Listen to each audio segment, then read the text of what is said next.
Hello, Internet! Welcome to episode 289 of the Assorted Calibers podcast. The second half podcast is a little bit for everyone. I'm Weer'd. And with me tonight, she's the greatest hostess in the universe. She's wonderful. And happy birthday to you. Happy birthday to you. Happy birthday, Princess Dainty Hooves. Happy birthday to you.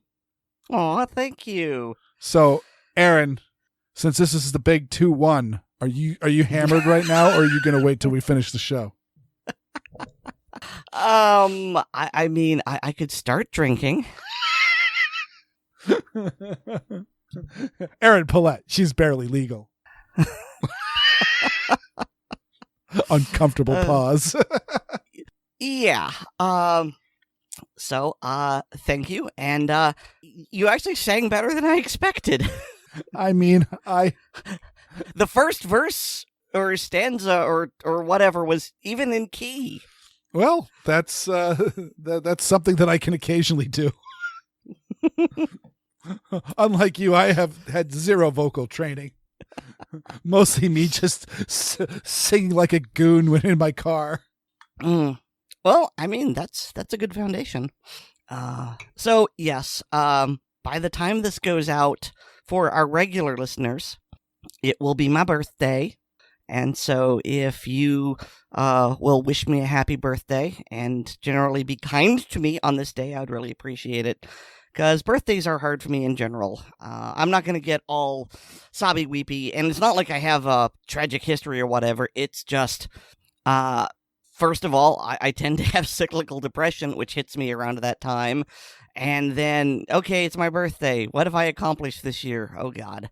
I know, Weer'd, you're going to chew me out that I'm hard on myself, and I don't understand how awesome I am, but still, that's where my brain goes. And so, people telling me, hey, we're really happy you were born, that lifts my spirits. So, thank you, Weer'd, and just in advance, thank you to anyone who wishes me a happy birthday, basically from the moment we're recording this until you hear it. So thank you.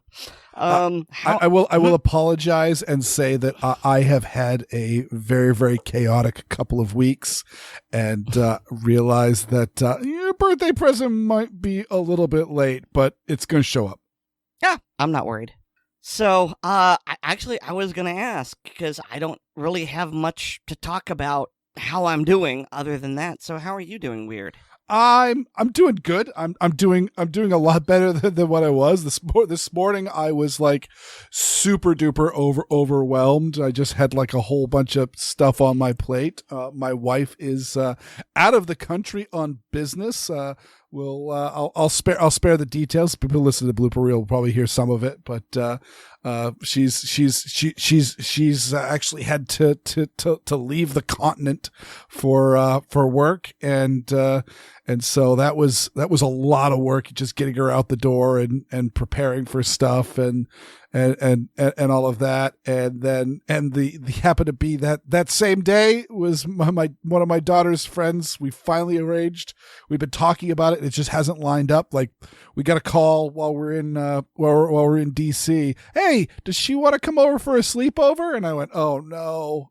Okay, I'll tell her when we get home, because she'll be so disappointed if she finds out that she missed out. And so we got talking, and finally she had a sleepover, and I was like, oh God, little girls' sleepovers. This is not good. She's gonna be up until 1:00 in the morning giggling and pillow fights and all that stuff. It is one of those. No, they actually behaved themselves pretty well and went to bed at just a later than usual, but not ungodly hour. And then next morning, everybody was happy and not too tired. And her friend was so easygoing and just so easy to deal with. We ended up actually her mom contacted do you want us to come by earlier, or we were thinking about maybe swing by about this time. And I'm like, well, if you're coming by that late, why don't you just burn a couple extra hours and she can stay for lunch. So she stayed for lunch, and that was going through, and there were so many crafts done, and the house was such a mess after they left, and so I had to do a whole bunch of cleanups, and I had an interview scheduled for a future show. I haven't had a chance to edit that yet, but you guys are going to be real happy with the person I got, and I had to do the last minute editing for the I've got to segment this show, and so there was a lot, and then it all came together, and I'm feeling much better now. I have only one question: was there glitter involved? There was not. There was. You dodged not. a bullet, my friend. Oh, but but there. Glitter is known as craft herpes because you're never getting rid of it. No. There has been glitter in the house before. I haven't seen it. I don't know if there's any in the various craft drawers going through, but no, they were cutting stuff out of paper, so there was a lot of like little strips and flecks and paper chaff around. And my daughter has essentially, if a 3D printer is to like a dot matrix printer, this is this is the pen and paper version of that. It's essentially a little pen that extrudes plastic, and they can make three-dimensional objects and all that. And there was a lot of that, which there's a lot of like stringy flyaway pieces of plastic that were just everywhere. But and they made a lot of slime. But that was mostly just like really scary dishes showing up in the sink. Okay, I'm gonna need you to clarify that. What, slime? Yeah. Oh, yes. Aaron is not a child, nor do you have children. This is actually an extremely popular thing that's going on, which is just like you take like Elmer's glue and like shaving foam and or hand lotion or all of that, and then I'm not sure what the actual, I think it's like boric acid is actually the one of the primary compounds that you use for it, but essentially you can just buy big jugs of this activator solution and just mix it all together with various other things like glitter or foam beads or that sort of stuff, and mix it all and food coloring and mix it all together, and it'll turn into a slime. And so they were making lots of different slimes. They actually had one setup where they were going through where they were stretching it out until essentially a giant parachute and then flopping it onto the floor, and it made a huge bubble. Okay, see, when you say slime, I think of like Nickelodeon in the 80s and 90s when they would dump gallons of it onto people, and it was fairly liquidy. What you're describing sounds a lot like an oobleck. So did you ever have the Masters of the Universe slime? Because that was the first time I've ever encountered a substance like this. I have not, no. I mean, I was more, Transformers, G.I. Joe, things like that. Yeah, I was... I was less on the, oh, there we go. Look at this. That's not that, but this is kind of what the stuff they've got. It is just just a big gooey stretchy polymer. So it's more like silly putty then. Kinda, but sticky and stinky. Okay. You're in that level. I'm not quite sure if it's non-Newtonian. It doesn't seem like it. Oobleck and silly putty are both non-Newtonian fluids in the fact that they behave differently of which depending on how you handle them. You hit them with a hammer, they'll shatter. But pull them slowly and they stretch. Pull them fast and they snap. This stuff is just. I mean, it's got to be like the collagen thing. Now we're getting into the science of what the heck's going on inside this goop. But yeah, it's just a big stretchy goo. It's extremely popular. Like there's just like whole YouTube channels that are just about slime building, and they're just people who that's like their favorite hobby is, oh, let me make a different slime. And when you mix the compounds in differently, you'll have different levels of different levels of how slimy or stiff they are. You can do stuff like fill balloons and make stress balls. Okay. Yeah.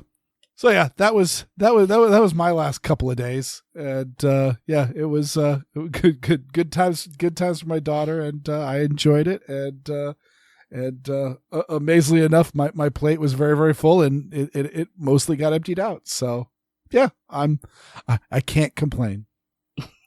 Well, you're not trying hard enough. Okay, well, yes, you can always complain, but nobody likes that. But I remember at one point my grandmother got really, really sick. This is towards the end of her life. My Keep mom it was light.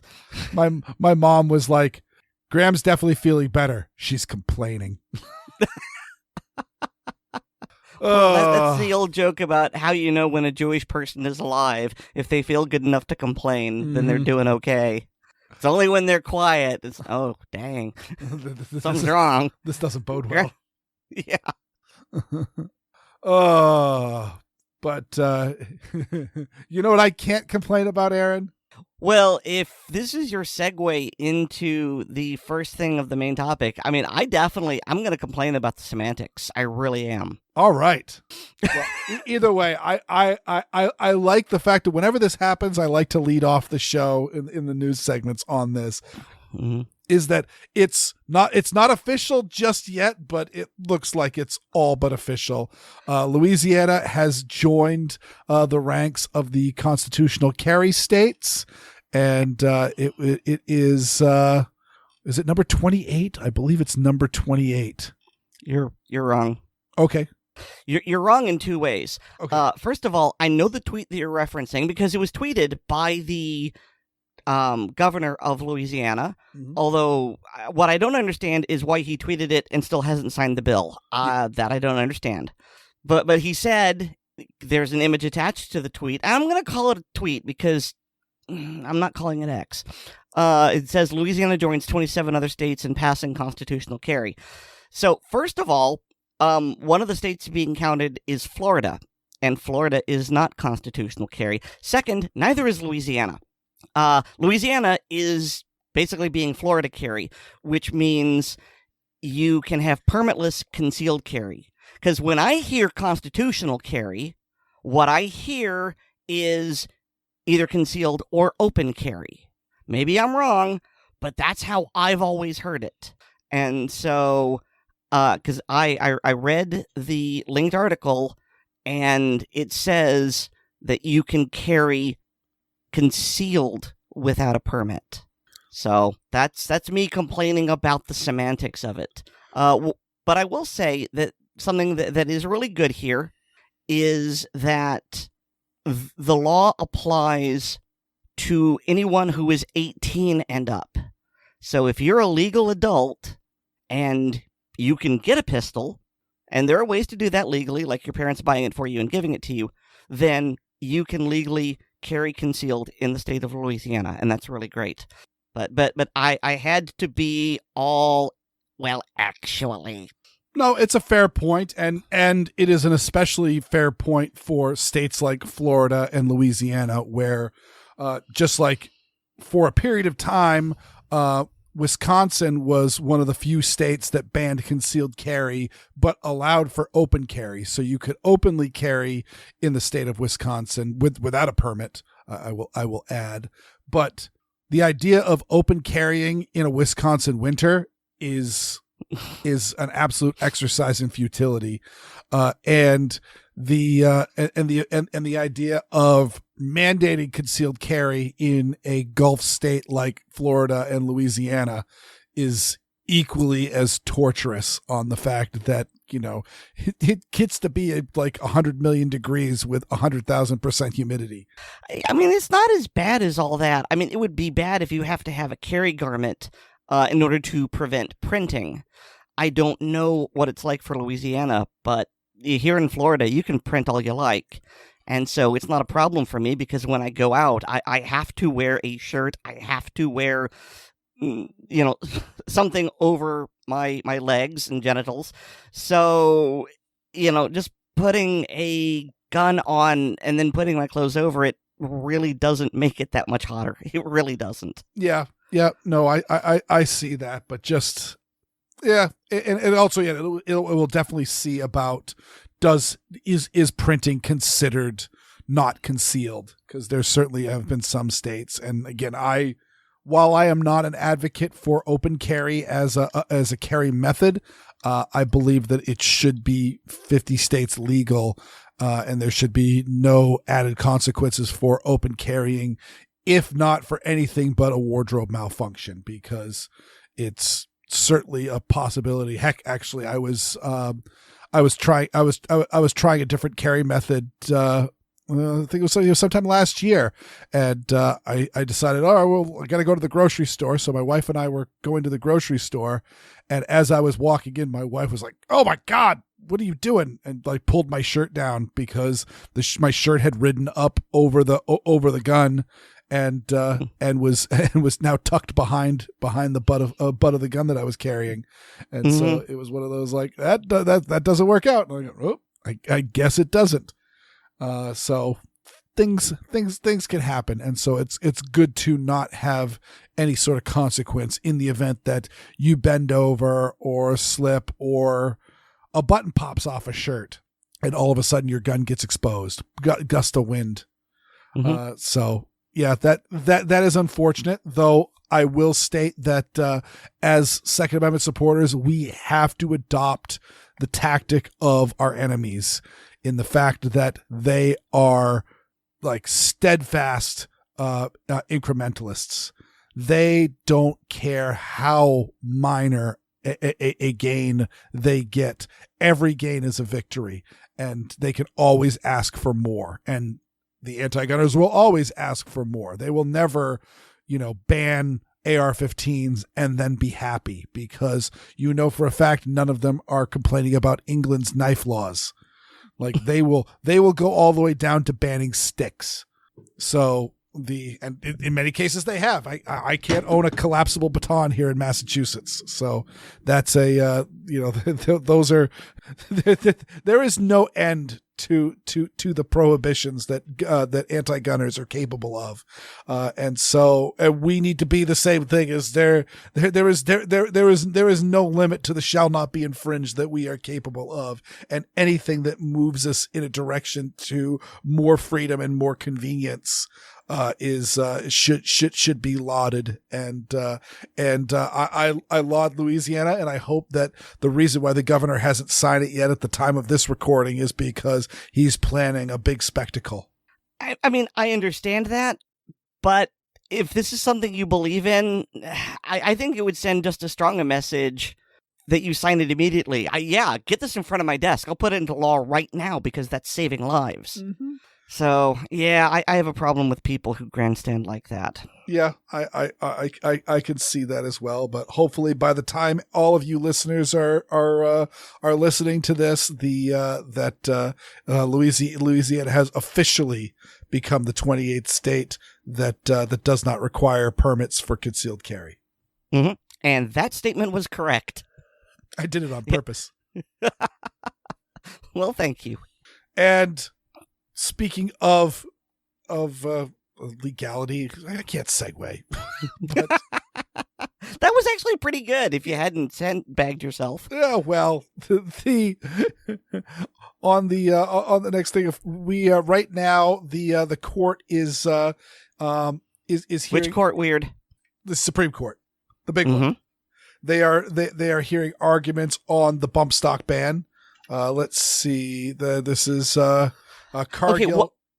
Okay, while you're looking that up, I'm going to briefly step on my soapbox and rant a little bit. Please. I wanted Operation Blazing Sword Pink Pistols to file an AC brief in this. I really did. I could not find anyone that would do it for a reasonable amount of money, and I certainly couldn't get anyone to either do it for free or, get in on someone else's. And it bothers me. And everyone listening will understand this. It's not about the bump stocks. I mean, it sort of is, but it's about the ATF running roughshod and policing itself, and that sort of thing has to go, because if the ATF gets away with it once, then they'll get away with it again. And we are, well, I don't know exactly how many steps we are, but, each action like this that they take, I mean, we've got in black letter law what a machine gun is. And the black letter law, when you read the definition, a bump stock ain't it. And that's what happened when Trump tried to ban it. And the ATF said, I'm sorry, that's not what the law says. And he says, do it anyway. And they said, okay. And so now we've got this precedent, and we've got a very anti-gun president who's now telling the ATF to do things. And so what I'm saying is that this is a slippery slope, and at some point it may be very easy for an anti-gun president to say, hey, ATF, just outlaw all semi-autos. And they'll go, okay. And so that's why this needs to be not nipped in the bud, but strangled in the crib. It's really bad. And that's why I wanted to join this. And I wanted to fight it. And I'm deeply, deeply upset that I couldn't. So, that out of the way, Weer'd. Talk about the case. Yeah, well, I will say that you are 100% correct on the larger scale of things. Yeah, this is really the ATF just sidestepping all of Congress. The idea that there might be people out there who are not even aware that they are looking at federal prison time potentially if this is let to stand, because they walked into a gun shop, they saw something interesting, they said, what is that? That's a pistol. And that's legal? That is legal. In fact, in many cases, here's the piece of paper that the ATF sent us that said that this is legal and you were allowed to use this. And so, okay, so that's legal and good. And then next thing you know, it's deemed illegal, and there was no law passed.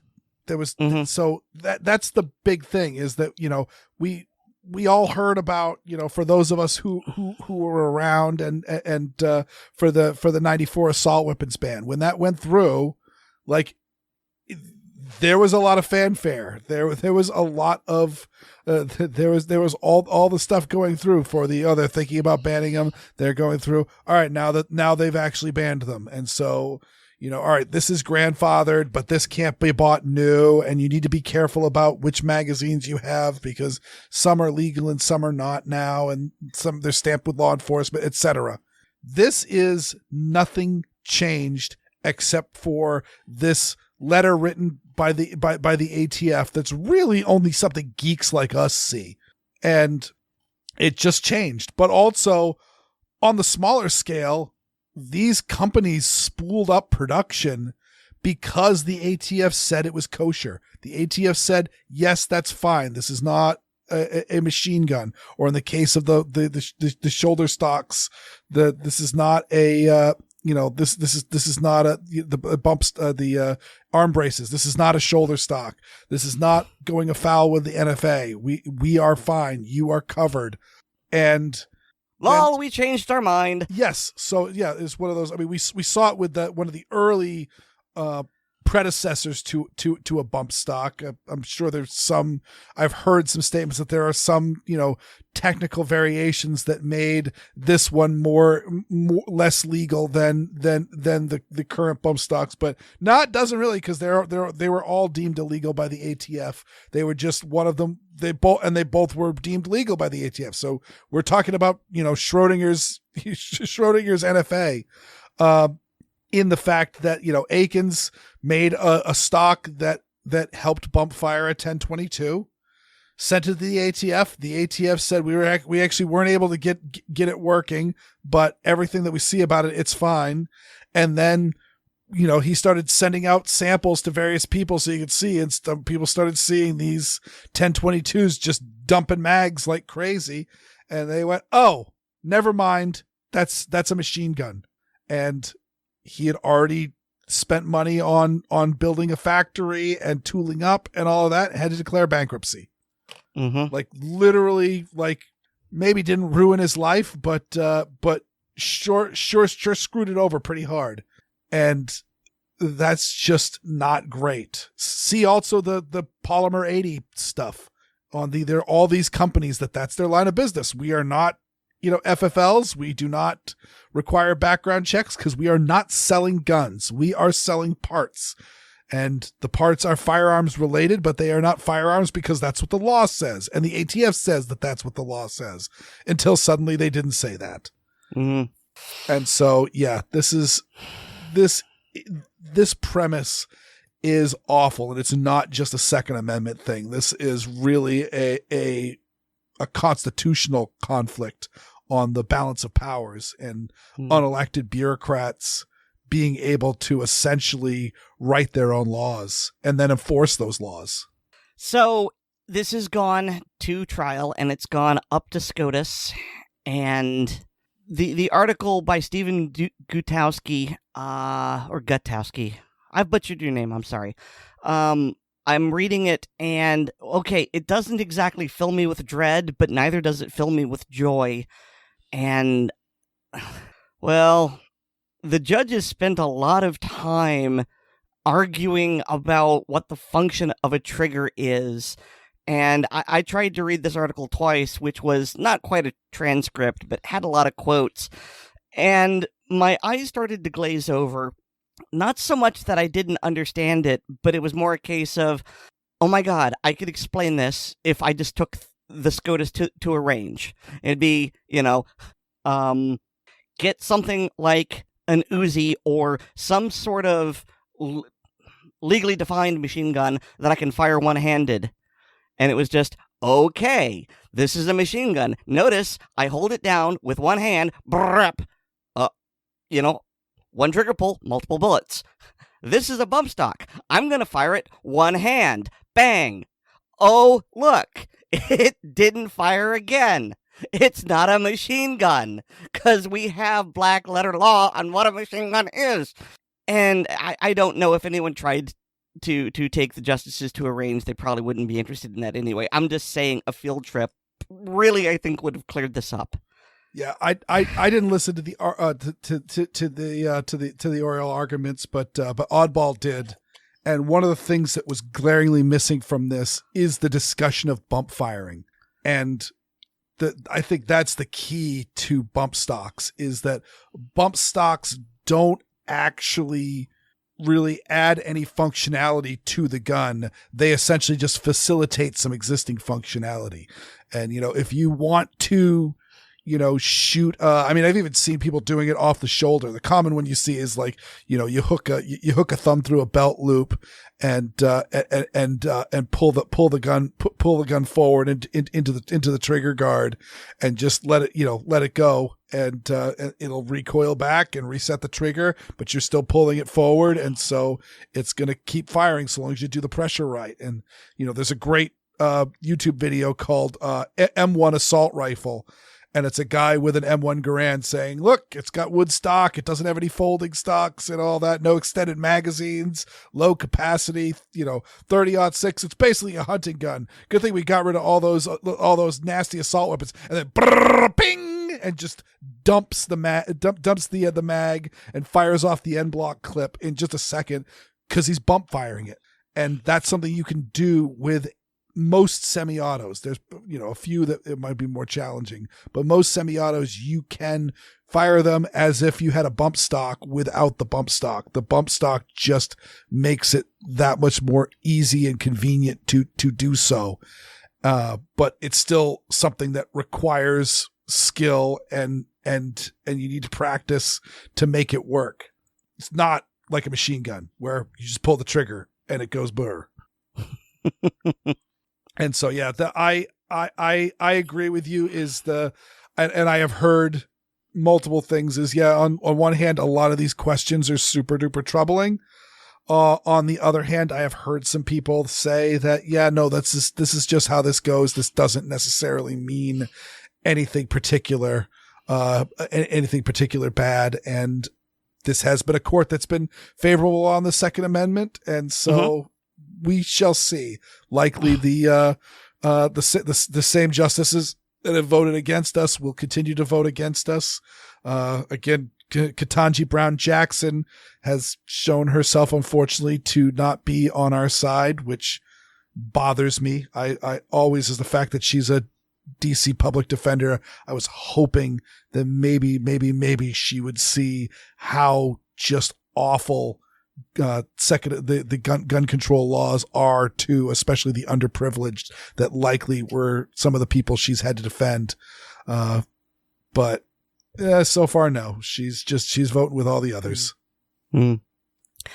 The thing that I thought was very, very interesting about this article, and it's kind of buried, is when not exactly the prosecution, I think he's like an assistant, but there's someone named Fletcher, and he's talking about how the ATF gave owners the option to turn in or destroy the bump stocks rather than face prosecution.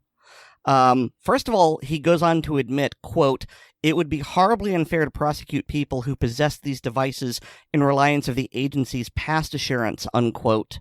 And then he also assured the justices the ATF wouldn't prosecute people for owning devices before the ban was implemented. Here's the best part. And noted time had nearly run out to prosecute anyone who didn't comply with the rule regardless. Quote, as a practical matter also, the statute of limitations for this offense is 5 years, so in a month, the statute of limitations would be gone. We have not prosecuted those people. We won't do it, and if we try to do it, I think that they would have a good defense based on entrapment by estoppel, end quote. So if you are one of those people who didn't turn in or destroy your bump stocks, wait just a little bit longer, and I mean, not that the word of ATF is worth anything at this point. Yeah, especially since it's a possession charge. It would be one thing on the I went to New York City and I was concealed carrying the entire time, and either I didn't realize it or I didn't care that it was against the law, But then I left and I wasn't caught. And then now that it's been 5 years or 10 years or 15 years, whatever the magic number is, now that the time has passed, I can admit that, I concealed carry illegally there because you're not doing it right now. But things like if I was to possess a non-ban compliant magazine here in Massachusetts, essentially the timers are always starting over because every day I'm possessing that magazine. Mm-hmm. But still, I thought it was a very interesting thing for him to say. And I'm not sure why he's saying it. I don't know if this is said in good faith or if this is said to bait people to out themselves in a month. But basically, it would be worth investigating with legal counsel involving the statute of limitations. That's all. Yeah. And also the fact that the ATF is not going after people and kind of the implication that they probably could. I mean, there's been a lot of talk of them getting a hold of sales numbers and information from various companies. So the idea that they may have a pretty decent database involving whose credit cards or whose licenses things were bought from, that maybe they know about a whole bunch of people who have these bump stocks and might be able to investigate if they think that they turned them in or had them destroyed. So the fact that the ATF isn't going after people, I think also is a telltale sign that they think that this may not go their way. Well, from your lips to God's ears. Yep, we will see it. Of course, we will be the first to report on it when the news happens, good or ill. So we've all seen the ads on Facebook and Wish.com for Glock switches.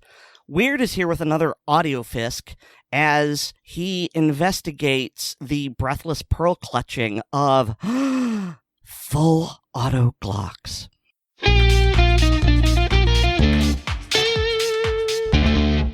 Been a bit since I've done an audio Fisk, but recently I've seen a huge trend towards news stories demonizing Glock switches. All illegal devices like this are turning into a seriously big problem on our streets. The simple switches can transform semi-automatic handguns into a fully automatic weapon. And we're told they're behind a sharp rise in machine gun fire right here in the Twin Cities. This story comes from KARE 11. Tiny informs me they say CARE 11, out of Minnesota. ATF Special Agent Pete Vukovich shows us what the Glock 9mm pistol, 5-round semi-automatic, as fast as I can, is designed to do. But with a simple modification, going hot. This is what the Glock can do. Oh boy, another ATF special agent. This is how we met David Chipman and all those great propaganda pieces in the 90s of the dangers of assault weapons. Not to throw too much shade, but his semi-auto test, he was shooting the paper target so close, I'm amazed he isn't shredding the paper with his muzzle blast. Also, I edited out a bunch of the full auto bursts in this report, but you'll still hear a ton.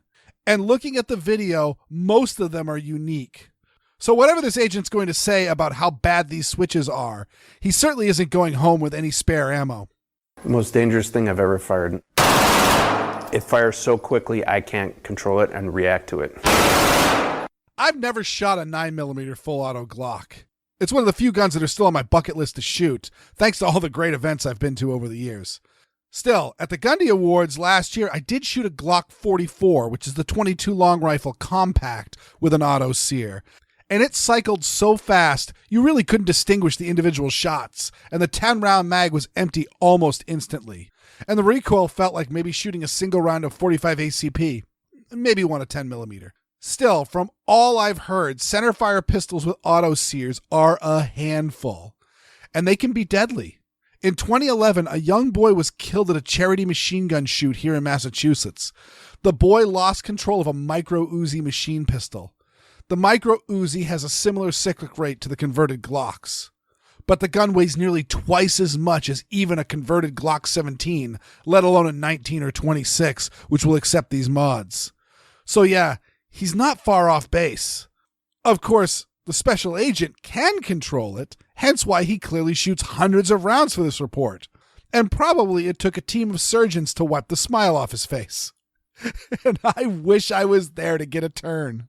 That small metal piece is called an auto sear. It's better known as a Glock switch. The Lego-sized device can turn an ordinary pistol into a fully automatic machine gun capable of firing 20 rounds in a second. It's one of the big Legos. But yeah, this is all true. The switch by itself is legally considered a machine gun, unless you get approval from the ATF to manufacture weapons for military and police. Possession of one can land you up to 10 years in prison. Now comes the part where we depart from reality. Yep, these sears are very simple. I don't know enough about how they work that I could build one, but I've seen their internals and know they are very simple machines that can be made from very simple parts. But so are lightning links or coat hanger auto sears or other simple auto sears. There's nothing stopping anybody from making auto sears, except for the law. And for legal gun owners, that's more than enough. For the criminals, well, as they say, after the first felony, the rest are free. Scenes like this are becoming more common. The shots went into the apartments and busted their lines, their pipelines, bro. This is all true. With Glock switches being more available on the black and gray markets, you'd imagine they'd turn up more. This is a map of Minneapolis, and this is every reported shooting in the city last year. Each symbol you see represents some form of a gunshot fired. According to the Minneapolis Police Department, while overall shootings have gone down the last 2 years, automatic gunfire continues to go up. More of the same. But where's this info coming from? In 2020, the city's ShotSpotter system detected 16 instances of automatic fire. Last year, it picked up 257, about 5 per week. Ah, ShotSpotter, the anti-gun darling technology that's been abandoned en masse by jurisdictions because it just doesn't work. Also, ShotSpotter used to employ as the public spokesman ATF Special Agent David Chipman, who is still on the employee roster of the Giffords Anti-Gun Lobby Group. The gun we know of through testing had been fired 2 days prior in a shooting where another juvenile was struck. Struck, but not killed. Remember what the ATF agent had said? Full auto Glocks are uncontrollable. Sure, you can fling ammo at a target. You might even hit it.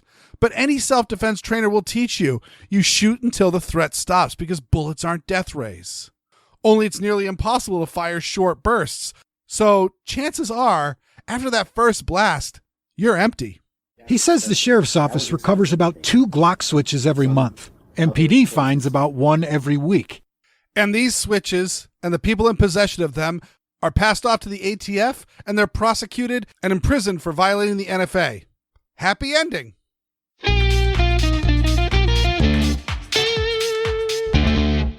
Well, that does happen. And the ATF has a program called Project Switch Off to capture illegal full auto conversions and the people who own them. But of course, the Fisk doesn't end here. Just how easy is it? In about 15 minutes, we were able to find illegal Glock switches marketed on Instagram, Facebook, X, TikTok, and Pinterest. And that's illegal. So report them to the platform, maybe the ATF, and you're good. The ATF says most of these are machine milled or 3D printed overseas and imported discreetly in, say, like this video, a toy connector kit. Some are marketed as keychains or airsoft parts. Because they're illegal. I mean, drugs are smuggled the same way. Others make and sell them locally. This man, Benjamin Zwack, was convicted of 3D printing Glock switches and selling them as a gun store employee in Savage. They are simple machines. And yeah, don't do this, because they'll send you to prison. But there's an even easier way to access the switch market. Google it. Glock switch for sale. We showed this to Will Pinoque, And here's what comes up. the ATF special agent in charge for the Twin Cities. Buy Glock switches online, Glock switch for sale. There's just this open market here on page 1 of Google. Here's the big irony. The alphabet platforms, Google and YouTube, are extremely anti-gun. YouTube constantly messes with lawful gun owners, making educational videos, and Google limits access to firearms sites through searches. But yet you can still buy illegal auto sears using unambiguous search terms. Classy! It's almost like their agenda is against lawful gun owners, not the criminals. It's illegal to possess it, to purchase it, to manufacture it. It's illegal. There's just so many out there. It's really hard to get in front of. Kind of like the war on drugs, which we're losing even harder. Maybe, hear me out, repeal the laws, let people use drugs they want and carry the guns they want, and defend themselves, and let police enforce the crimes that hurt other people. Might work. I mean, probably will work better than what we've got right now. We asked Google why it allows these websites on search results in the U.S. In an email, a Google spokesperson said, quote, "We are largely guided by local law when it comes to removing pages from our results and hold ourselves to a high standard in complying with legal requirements," end quote. Except the NFA is a federal law. In fact, that's what the fucking F stands for, you knob. It pisses me off that the same goons that gave people channel strikes for filming a legal range session and allegedly will give you issues if you don't mention that the magazine only holds 29 rounds, but will allow Glock sears to be sold, and their excuse is local laws. So they basically said it's on Congress to do that. I'm only laughing because they oppose every single thing that we tried to do when it comes to regulating them. This is Amy Klobuchar. You know, the one who attempted to run for president and got her clock cleaned in the primaries. She placed behind Joe Biden, of course, but also Bernie Sanders, Elizabeth Warren, Michael Bloomberg, and Pete Buttigieg. And Amy, we did take congressional action against machine guns in 1934, which was 8 years before even Joe Biden was born. Everything in this report is illegal except for the one the ATF had. And that's only because of special licensing. Every person shooting those guns in the Twin Cities can go to prison just for having the sear. And you can lay on bonus charges on how and when they discharge the gun. This issue has been solved legislatively. It's all in the hands of law enforcement and the judiciary now. Because what would it do? Can those agencies work together now? Is it all illegal anyway? This is the big issue with gun control. They complain about things that are already a crime and the laws aren't being enforced, so they demand new laws, which we can assume will also not be enforced, to solve the problem. And then they blame the logical people who say we don't need any of this crap as fighting against the solution. This isn't about so many legal gun owners in Minnesota who have every right to have a gun. This is about someone violating the law, a criminal federal offense. yet it persists because it's available on the internet. Except she's been in favor of things like assault weapons bans and universal background checks. And she clapped when Beto O'Rourke said, "Hell yes, we're going to take your AR-15, your AK-47. We're not going to allow it to be used against our fellow Americans anymore." So we have all the laws to go after the criminals. Why are you going after the legal gun owners? There is one more opinion on this that we were curious to hear. And unlike Amy Klobuchar, this person actually has a valid reason to speak. Jorge Leon invented the Glock switch in his home country of Venezuela. He patented it in 1998 in the U.S., selling it to military and police. Today, his invention has been copied and illegally distributed around the world. I'm not an expert on the history of Venezuela, but it's my understanding that it wasn't until the early 2000s that violent crime really got bad and they started banning guns wholesale. Still, I always assumed that this was invented in Austria alongside the Glock 18, which came from the factory with the selector switch. Still, he mentions that he made it for military and police sale. But I'm not aware of any widespread adoption of Glock submachine guns for police or military work. And from what I've seen, they look like they would suck in any application. It should be no surprise that full auto pistols are about as old as semi-auto pistols. And one of the first documented ones was a full auto version of the Steyr 1912. And a full auto Mauser broom handle was created in the late 20s. There were full auto versions of most semi-auto pistols back then, and none of them were popular for the same reasons why SWAT teams and special forces don't want full auto Glocks, or the Beretta 93R, or the HK VP70. They sucked. They burned up their ammo too fast and didn't hit anything. Really, the only machine pistol that had widespread adoption was the VZ61 Scorpion. And that was because it was barely a pistol in size, and it was chambered in the diminutive 32 ACP, and it had a rate reducer to keep the cyclic rate down to a manageable level. So all of this report is just pearl clutching.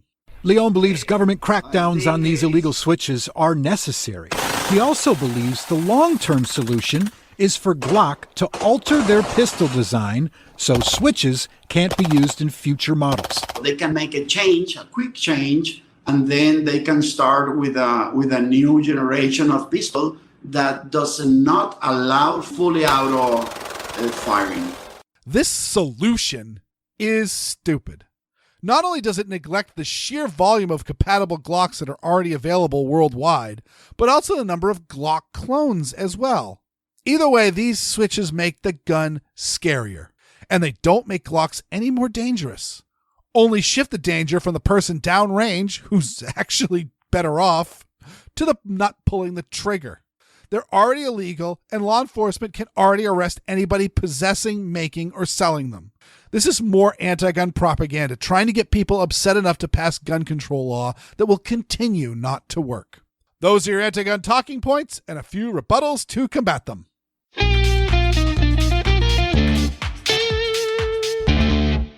I'm not really sure how I should feel. I don't know if I should laugh or shake my head or what, that the inventor of a product is now calling on the manufacturer of the gun that his product attaches to make his product not work anymore. And I don't know if he's had a change of heart or this is virtue signaling. I mean, well, he's from Venezuela. I don't know if he's still living in Venezuela or not. Of course, I also know you're going to say, well, he designed it for the police and the military, and it may just be a simple case of, well, I designed it for them. I didn't expect that the filthy civilians would get them. But still, when the inventor of a product almost disavows his own product, that really bothers me.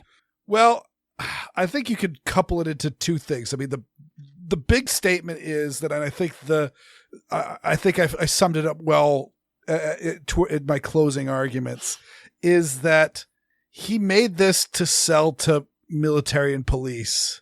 Mm-hmm. Yeah. And I guarantee he made zero money off of this invention. Like, there's no way what he did to design, make, and market this device did he make anything close to that back in the few examples that he did sell. How do you figure? Because just nobody uses them. Have you ever seen? I mean, I don't think I've ever seen a Glock 18 used in anything but a, hey, look at this neat collector's piece that I have, or hey, check this out range tool. I've never seen police officers carrying Glock 18s. I've never seen a special forces person pull out a Glock 18. It's very, very similar to like I think it's the Mac 11. What's the little teeny tiny Mac, where it was described as the perfect gun to get in a gunfight in a phone booth. It's just, the gun itself is completely worthless, and only until like the Lage uppers have come about has suddenly their value suddenly gone up. But they are, for a long time, Mac guns, both the Mac 10 and the Mac 11, were both machine guns that you could get for relatively short money, just because nobody wanted them. They were not high quality, and they weren't particularly useful. Like an M16 would be, or a belt fed, M60 that just, it's, again, they dump their ammo so fast that you really can't even like feather the trigger. You might be able to get 2 bursts out of maybe 3 out of a 33 round magazine, but overall that ammo is just gone, and you may keep it more or less in the berm downrange and may get a bunch of shots on paper, but you're not grouping. I've seen far too many people who've had far more full auto trigger time than me shoot full auto Glocks, and it's never anything impressive. And so he's probably just disavowing it because it's made him no money, because who bought it? Mm-hmm. It was, he made it in the 90s, so it was after the Hughes Amendment. So it's not like people were just buying them for the fun of it and registering them, in the NFA. So it either needs to be, the private collectors that have decided to go and get the FFL and gotten themselves a dealer sample, or police and law enforcement and the military, who are not going to buy it for giggles. They're going to buy it because they're going to use it. And what the hell are they going to use it for? Again, this thing makes the gun scarier, because instead of going bang, bang, it goes brap. But it doesn't make it more dangerous. It makes it the same amount of dangerous, but also the dangers to the person holding it, not the person downrange. You're actually probably safer standing in front of this than a conventional Glock. And the person behind it, if you lose track of it, one of them might go up your nose, like that poor kid in Massachusetts. As for the final nail in the coffin, you're right. I have never seen anyone in real life using them. I have never seen one in real life, period. But there's also the fact that the only times I have seen them are in Hollywood, but even those are rare. And I pulled up the, what's it called? The Internet Movie Firearms Database, looking for the Glock 18, because I figured, well, Hollywood is going to love a full auto Glock, and it'll be all over the place. And there's a surprisingly small amount of movies and TV shows that have them. I really thought it would be much longer. It's really only about a screen's worth. Now, they're all over the place in video games, but video games don't really count, because it's, it's code. It's not an actual gun. And so, to a certain extent, I think that Hollywood agrees with you that if they want to give someone something fully automatic, they will do something sexier, like an actual submachine gun, or a full auto M16, or things like that. I'm just surprised at how very little love the Glock 18 gets, pretty much from anyone. Well, did you get a chance to shoot the Glock 44 at the Gundy Awards? I don't remember. I shot so many guns. It was all a blur. You'd remember this one. There was one of the little, it was a little small 22 compact Glock, but it had the switch on the back. I'm sorry, I don't remember. Okay, but either way, like I said, I shot a lot of full auto. You pull the trigger and the slide locks back. It's just it's just as simple as that. And it's 22, so it was not a handful, which is probably the reason why they had it there. I certainly would never have anything like, a big Magnum revolver or a full auto Glock at an event like this, because people are just walking up saying, can I shoot this? And you don't know who they are. Are they, a hardcore gunny that's been shooting everything and they're totally fine with it? Or are they, some TikTok goon that has just recently got into shooting and has no idea what they're getting into? So I can understand that, but the 22 long rifle one was actually not that bad. But at the same time, I don't think I was grouping all that much. I was shooting a really wide shotgun pattern at best. But yeah, they're crazy. And like I said, the only thing that I can think of that really had like widespread use that could be argued as a machine pistol is the VZ61 Scorpion.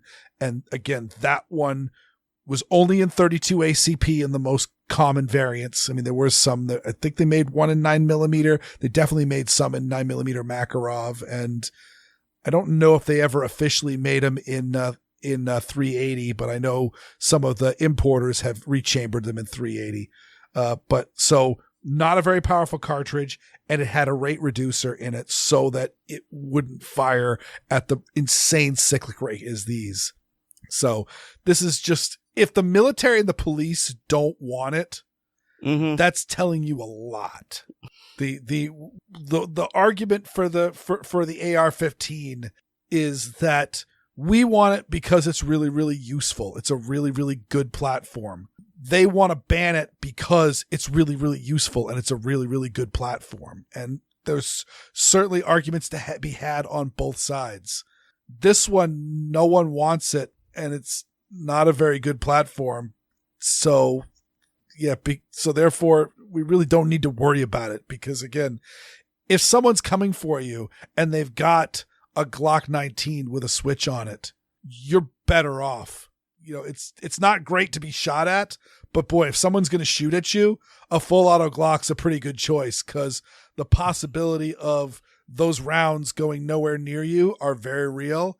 And the possibility of, say, those bad guys aren't going to shoot themselves. If they're using a full auto Glock 19, they just might. Oh, it reminds me of a Brandon Herrera video that I saw very recently, and I don't remember which one, but he was talking about a Polish PDW. Yeah, the Radom, the Radom rack. I forgot what rack. The actual. Yeah, the full designation was. Right, and so he's got an array, perhaps a flight of White Claws lined up, and he does a horizontal burst to try and take out as many of them as possible, and he does a full Pulp Fiction where he misses all of them. And he's pretty close. He's within 10 feet. He may even be within 5 or 6 feet. And you see the rounds striking the berm, but apparently, as he swept, he got it just right that all the bullets went between all of the cans. I would not have believed it if I hadn't seen it. And so, having seen that it's possible, I mean, that could very well be what happens with the uncontrolled Glock 18. Because the rack seemed very controllable, because it had a stock and he had a forward grip and he had a pretty good cheek weld on it. So yeah, that's certainly something to be said about that. And note that Brendan Herrera has an SOT FFL, so he's got lots and lots of machine guns that he can shoot whenever he wants. And I've definitely seen him do that sweeping a flight of White Claws. Excellent use of the word flight on that. Thank you. And on full auto, yeah, you're not going to get like every single hit as if you were doing aimed semi-auto fire, but at the same time, he's been far more successful with guns better suited for that. And and so him and Ian McCollum, if Ian is going to disparage, and he did a video where he had the HK VP70 with the shoulder stock that allows it to go full auto, or 3-round burst. And he had that and an MP5 and was, shooting similar patterns with them, and the VP70 was all over the place, while the MP5 he was able to pretty much get it to do exactly what he wanted it to. So yeah, this is all pearl clutching, and they're trying to pass more laws, and those laws aren't going to accomplish anything, and most of all be redundant and probably have various poison pills and things in it. So we got to be cautious. And fight back against this stuff, because just like the Chevron deference with the bump stock case, this is not fire we want to play with. So here we're talking about fire, so let's switch over to talking about water. Last time we heard from Tiny, he was at the RV show and mentioned that right next door was the boat show.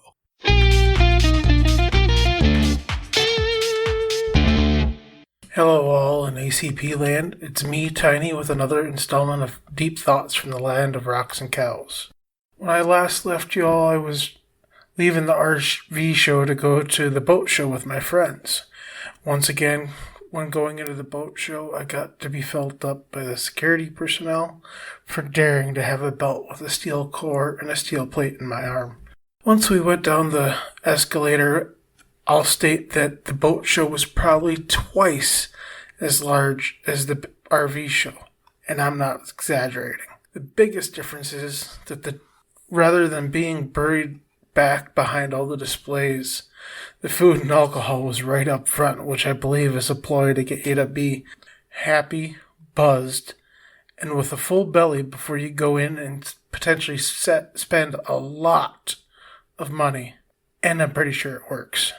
There were all sorts of booths for campsites, bikes, electric bikes, knives, another Cutco guy, and even some RV salesmen. Onto the boats, there were pontoons, tritoons, which are just pontoons with a third float in the middle, and let me tell you, those things can get down. I got to ride one a few years ago with a salesman that I know, and they get up on plane and go like a bat out of hell, just like a ski boat. One new thing with pontoons is a device called sea legs, where you can go to a point in a lake or river, put the legs down, and the boat will just rest on the bottom. No need for a lift or anchor in shallow water. Then I came across some cool kayaks that are set up for fishing. They have a pedal-powered prop, and you can even put your trolling motor from a bass boat on them. They have all the amenities of a full-size fishing boat, just scaled down for one person. There were these new boats that I've only seen on YouTube called wake boats, where they actually fill up tanks inside the boat to partially sink it, so it creates a bigger wake so people can surf and wakeboard behind the boat. There were jet skis, jet boats, which are just jet skis that are bigger and can carry more people.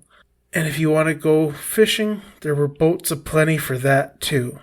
I even saw one set up for a guide with a tiller motor where you sit in the back and drive, and it had 5 live view fish finders on it that are these super high-end units where you can actually watch the fish swim right up to your bait in real time, not like the old school models I grew up with a little black cartoon fish that pops up every few seconds. And don't forget the houseboats. You had 1-level and 2-level houseboats that even had slides and stuff and full-on kitchens and bathrooms and bedrooms in them. And then to go along with all the boats, there's all the other accoutrement. Life vest, tubes, wakeboards, wake surfboards, these newfangled devices called a hydrofoil board where you stand on the board and pump up and down with your legs, and you get going fast enough for it to pop up on a hydrofoil and skim around on the lake really fast. I've heard this can be really dangerous. One of the fun things with the boat show is I got to watch one of my friends' brother-in-law sign on the dotted line for a brand new twin-engine Yamaha ski boat to the tune of $104,000. This is a pretty sweet boat, but I don't think I could ever spend that kind of money on something just for fun. But then again, that boat is worth more than almost everything I own put together. I also hope to get to go for a ride on that boat, I'm not going to lie. One thing I did not cover with the RV segment was fish houses, because there were many for sale at the boat show as well. As Weer'd can attest, in the northern latitudes of North America and Canada, it can get cold. And here in Minnesota, we don't let something like that deter us from fishing. And there's a burgeoning industry of ice houses that range from ultralight for when the ice is only a few inches thick, all the way up to a fifth wheel camper-style rig that has hydraulic controls that drops it down onto the ice. So you can sit inside on your king-size bed and fish, watching your live scope when it's 40 degrees below outside. And a lot of these are also set up to be used as campers during the summer months as well. Now, after all this talk of boats, I will leave you with the old joke that goes, the two best days in a boat owner's life are the day they buy a boat and the day they sell their boat.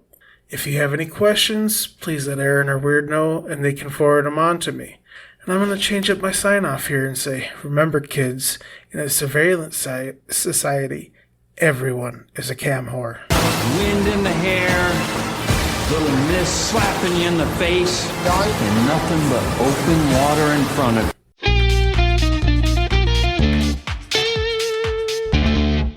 So first up, as a mariner, I must tell Tiny, the reason why the booze is at the front of the boat show is because rum, buggery, and the lash are long-standing maritime traditions.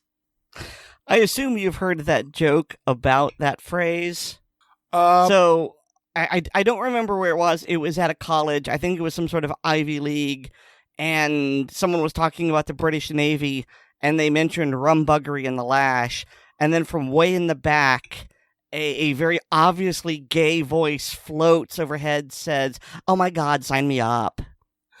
I mean, allegedly that phrase came from somebody forcing Winston Churchill to do a speech when he hadn't been told to make a speech, they asked him to raise a toast to the Royal Navy, and he said, "The tenants of the Royal Navy, rum, buggery, and the lash." That'll teach you to catch Sir Winston flat-footed.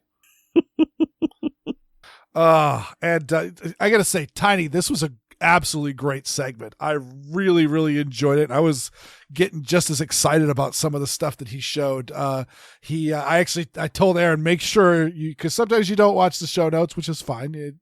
I always read the show notes, but I don't always watch the videos. Yeah, and I'm sure that also happens to a lot of our listeners, especially if you're listening while you're driving. You're not going to be pulling up the show notes and really following along closely with all the links. But yeah, Tiny posted a video of one of the Tri-Toon boats, and I'm aware. At first, I thought it was just something similar to how like a Boston whaler hull is. Boston whalers are called tri-hulls. And really what they do is they create a very, very stable platform with a very, very shallow draft. But I don't think they come up on plane the way that these Tri-Toons did, because, oh my God, like I know that pontoon boats are deceptively quick, but these look like really, really quick and really nimble. And I was impressed.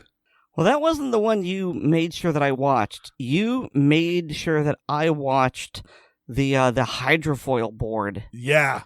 Was that not cool? No, it wasn't cool. I mean, I didn't hate it, but I'm looking at that and I'm just going, wow, that looks way too much like exercise to be fun, because he's basically doing crunches while standing on a board. Yeah. It's just no, that's exercising. That's not fun. Yeah, but he's also hauling tail. I mean, they get going quite fast, and that's really one of the advantages of hydrofoils is there's so little actually contacting the water that the drag goes down to like there's very little drag with water in the first place, hence the reason why you can just kind of push off on the side of a pool and just drift away. But getting it down to like just the small blade of a hydrofoil is really, really impressive. That's why the hydrofoil boats can go so fast. Just neat to get it going. It does look absolutely exhausting, and it looks like after a few hours of that, you wake up the next morning going, "Oh my God, my abs." So I've actually been on a hydrofoil. Have you? I've never actually been on on an actual hydrofoil. Tell me about it. So this was back in the 80s when I was living in Europe and we were on vacation. And I believe, well, we were up and we were touring Scandinavia. And so I don't know if we were going from Denmark to Norway. Probably might have been from Norway to Sweden or something like that. But instead of the old slow ferry like the English Channel had, I don't know what else to call it other than a ferry boat, but this one had a hydrofoil. And it was really interesting because, okay, so it left the harbor, left the dock at, normal speed.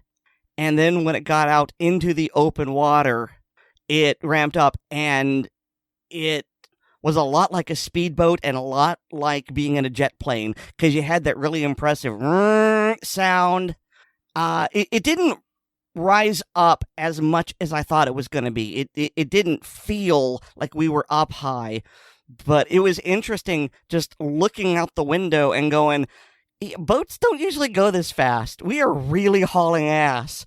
And this was easily a boat that could carry 100 people, if not more. Mm-hmm. It was a pretty significant people mover, and it was just tearing ass across the water. And so, yeah, that was really fun. Yeah, I just looked it up to back when I lived in Maine. Actually, it was first home ported in Portland, so I would see it quite regularly at the ferry terminal there. But they've since moved it to Bar Harbor. But it's a ferry called the Cat. So if you look up the Cat ferry in Maine, you can find the schedule. And according to this, it goes from Bar Harbor to Yarmouth, Nova Scotia in 3.5 hours, which if you look at your map, that's not a short distance. And yeah, it's a hydrofoil. So yeah, they don't lift up a ton, because they don't. No, but you don't need to. You just need to get to get the hulls above the water. But they come all the way out, and it's suddenly not having that much drag. And this thing's a car ferry, so like, it's wow. Yeah, it's probably carrying 15 or so cars, as well as the people on board. And yeah, and 3.5 hours to get to Nova Scotia. Mm-hmm. Yeah, I went to, because I Googled Cat Ferry and I found the website, and I'm looking at a picture of it. Now, admittedly, I was really, really young at the time, but that is roughly in line with how I remembered the hydrofoil that I was on. Mm-hmm. So it may not be exact, but it was about as big. It feels like. Yep. So yeah, it's not a small ship. Yeah, no, I'm online, and I'm trying to see if they've got one of doing like a flyby of it, because I want to see it with the hulls out of the water. But yeah, I mean, it's a cool looking boat, very, very cool looking, especially this one. Now they've got it. It's painted white, but it used to be the hull was black. So it almost looked like the stealth boat from Tomorrow Never Dies. And so it was always cool. Like when I was doing some work out of Booth Bay Harbor, and just driving up around it. It was just a very unassuming little berth that it was parked in, but just suddenly come around and just see this big black mean looking boat sitting there. But yeah, super cool stuff. I like the idea of boating, and I wish Tiny's. Did he say it was was a relative? I'm trying to remember the relation of the guy that bought the super expensive ski boat. And there's gonna be pictures in the show notes of this thing. But that's a that's a lot of money, and I wish him well, especially with the people always say that the two happiest times when you're of owning a boat is when you buy it and then when you sell it. Yep, that was literally the joke he made. So yep, no, it's a cliche. It's everywhere. It's like, is he gonna say it? Oh yeah, no, we all say it. Well, actually, what I thought he was gonna say, I thought he was gonna give us the definition of a boat. A hole in the water that you pour money into. Exactly. Did you know, Aaron, that BOAT is an acronym? I did not. Weird. What does it stand for? Break out another 1,000. Oh, good times. Boats can be disappointing, but you know who is never disappointing? Our listeners. Our listeners never disappoint us. Thank you so much for listening to this fine episode of the Assorted Calibers podcast. We appreciate each and every one of you, but I do have to give some very special thanks to our supporters on Patreon. So if you're on our Patreon patron, go to patreon.com/Assorted Calibers podcast to sign up. You can get early release of the podcast, plus bonus content like the hilarious ACP blooper reels, the ACP film tracks, and the ACP mag dump. Also, please remember to rate us on Apple Podcasts, subscribe to us on the platform of your choice. Remember, Google Podcasts is going away in under a month. You need to find a new platform. And share the show with your friends, both online and off. I got a blog. It's called WeirDWorld.com, and you can hear me weekly on Handgun Radio on the Firearms Radio Network. You didn't do the thing, Weird. I'm sorry, that's WeerdWorld.com. And you can get more from me at Linktree/Aaron Paulette. That's linktree.ee/Aaron Paulette. All one word. You went a little longer on the E than usual, Aaron. We've got to have some sheet music. Maybe we can get Nate Spencer to write some up for us, because he's the guy that makes our music. I've ridden on a hydrofoil, and it's well known that Weird can't segue. Our choices of transportation are assorted, and so's our podcast. Good night, everyone. Good night.